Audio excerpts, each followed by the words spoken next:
Republicans on Capitol Hill have a big problem. Despite all the grandiose promises of Musk and his Doge bros of finding trillions in government savings and Trump's pledge to magically do the same with his beloved tariffs, neither have delivered. In fact, they have, as you know, both been utter fiascos. But regardless, Trump still wants his big, beautiful bill passed by Congress, highlighted by $4 trillion in tax breaks, mostly for the wealthy. So pray tell, where is he going to find the savings to pay for it? Well, after originally targeting Social Security and Medicare, only to backtrack after realizing the political suicide that would be, the GOP has now set its sights on two other programs, namely Medicaid and SNAP.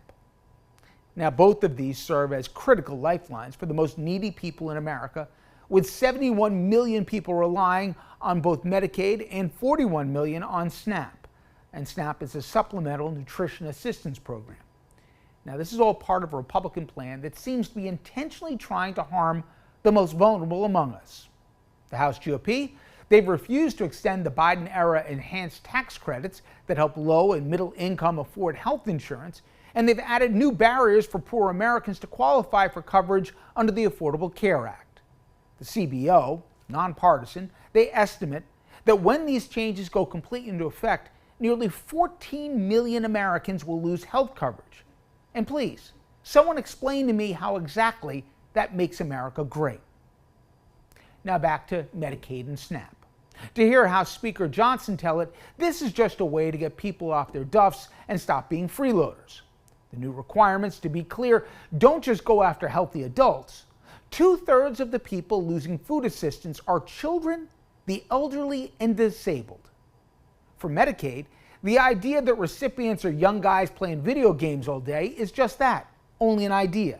Nearly 2/3 hold down jobs, but they still can't make ends meet. Nobody chooses to be on Medicaid. And the bill would also cut funding to the states, leading to the very real possibility that the programs in certain parts of this country could be shuttered altogether. And it's not just individuals that would be crippled by these cuts. Hospitals and clinics, in especially rural areas, may be shuttered as a consequence. A physician in an East Texas community clinic told the Washington Post that, quote, "There's no place redder than rural Texas, but Republicans are treating rural people with a very low degree of compassion. Medicaid cuts," he went on, "could really challenge children's hospitals' very existence," end quote. Now, these cuts aren't just immoral, they're also dumb.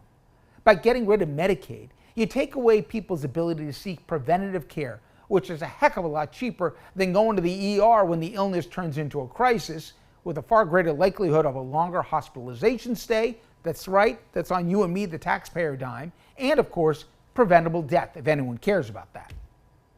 Now, in a first, I find myself agreeing with, of all people, uber-conservative Senator Josh Hawley from Missouri, who said, quote, "Cutting Medicaid would be morally wrong and politically suicidal," end quote. And I gotta add, none of these cuts, or the savings I would say, would take effect until after the midterms. I find that very interesting. So while I don't hold my breath that the Republicans will come to their senses and say no for the sake of decency, maybe they'll listen to the senator and not pursue this madness out of concerns about keeping their jobs. We shall see.